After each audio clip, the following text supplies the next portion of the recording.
Hola, soy el Dr. Joe Dispenza.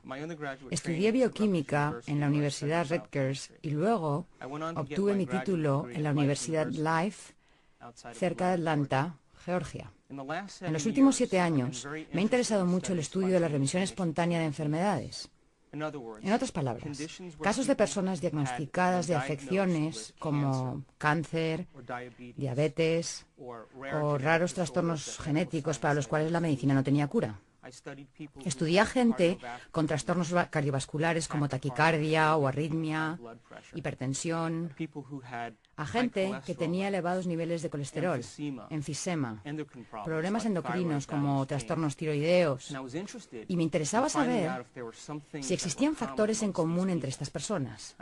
Y descubrí que todas las personas que experimentaban una remisión espontánea tenían 4 cosas en común. La primera era que cada persona aceptaba y creía que había una inteligencia divina que controlaba su cuerpo. Puede que algunos le llamen inteligencia espiritual y otros digan que es una mente superior o una mente más profunda, pero todos aceptaban que había una inteligencia mucho más grande que ellos. Aunque a esta inteligencia mística la llamamos inteligencia espiritual, en realidad no tiene nada de mística. Es la misma inteligencia que hace que tu corazón lata en este momento. Tu corazón bombea 7,5 litros de sangre por minuto, más de 378 litros de sangre por hora, late 100.000 veces al día, 40 millones de veces al año y más de 3.000 millones de veces en una vida. Bombea constantemente sin que tengamos que pensar en ello conscientemente. Si consideramos eso, hay un orden, hay una inteligencia que nos da vida, que mantiene el latido de nuestro corazón. Es la misma inteligencia que digiere nuestra comida, que la descompone en gases y nutrientes y la organiza para reparar el cuerpo. Todo ello sucede sin que lo pensemos conscientemente.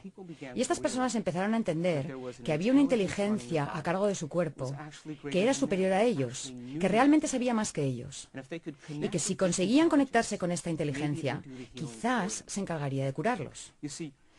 Cada segundo perdemos 10 millones de células. Y en el segundo siguiente producimos otros 10 millones de células. Nosotros no pensamos en hacerlo. Tú y yo somos seres con libre albedrío.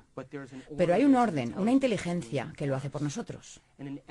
Cada célula del cuerpo, de los 100 billones de células del cuerpo físico, cada célula experimenta 100.000 reacciones químicas por segundo.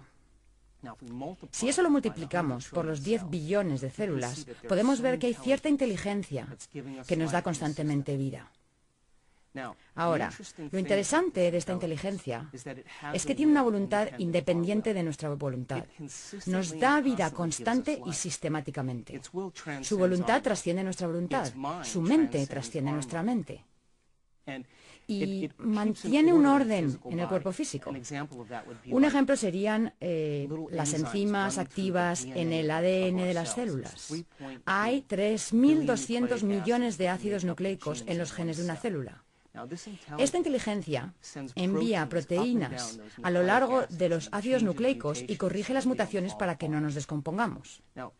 Si pensamos en esto, esta inteligencia nos da vida constantemente. Y estas personas dijeron, cabalgo en la espalda de un gigante, y si puedo aprender a conectarme con esta inteligencia, ella me sanará.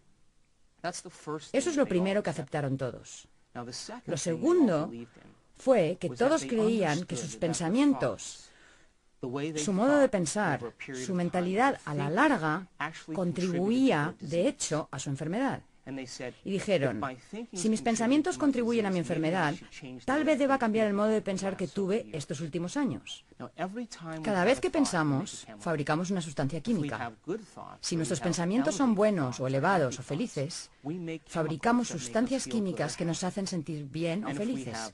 Y si nuestros pensamientos son negativos o malos o de inseguridad, fabricamos sustancias químicas que nos hacen sentir exactamente como pensamos. Cada sustancia que se libera en el cerebro es literalmente un mensaje que alimenta al cuerpo físico. Y ahora el cuerpo empieza a sentir como piensa.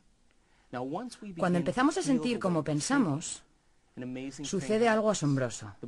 El cerebro, que está en comunicación constante con el cuerpo, consulta con el cuerpo y empieza a pensar de la manera en que sentimos, lo que a su vez fabrica más sustancias químicas que nos permiten sentirnos como pensamos y pensar como sentimos. Y quedamos atrapados en el ciclo de pensar y sentir entre el cerebro y el cuerpo. La consecuencia indirecta final de esto es que creamos un estado de ser, y ese estado de ser se convierte en nuestro modo de pensar. En otras palabras, los sentimientos se convierten en nuestro modo de pensar. Y cuando los sentimientos se convierten en nuestro modo de pensar, estamos atrapados en un ciclo donde el cuerpo literalmente piensa por nosotros. Estas personas razonaron y dijeron: si mis pensamientos han creado esta enfermedad y mis pensamientos crean estas sustancias químicas que me hacen sentir de cierta manera y comportarme de cierta manera, tendré que cambiar mi modo de pensar. Entonces se propusieron interrumpir el proceso. Eso era lo segundo que tenían en común. Lo tercero en común, que encuentro realmente asombroso, es que estas personas decidieron que para interrumpir su proceso de pensamiento tenían que reinventarse a sí mismos. Tenían que convertirse en otra persona.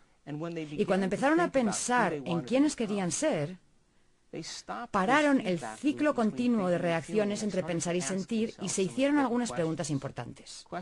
Preguntas como estas: ¿cómo sería ser una persona feliz? ¿A quién conozco en mi vida que sea feliz? ¿Qué tendría que cambiar en mí para ser una persona diferente? ¿A quién de la antigüedad admiro, que haya sido magnífico, que yo haya estudiado, cuyas habilidades y virtudes pudiera aplicar para empezar a formular un nuevo ideal de mí mismo o de mí misma? Estas personas se pusieron a contemplar los supuestos, las posibilidades, los potenciales de quienes querían llegar a ser. Y a medida que lo hacían, su cerebro empezó a cambiar. Empezaron a pensar de otro modo. Y el proceso de pensamiento empezó a formar conexiones en su cerebro que se convirtieron en una plataforma para su modo de ser.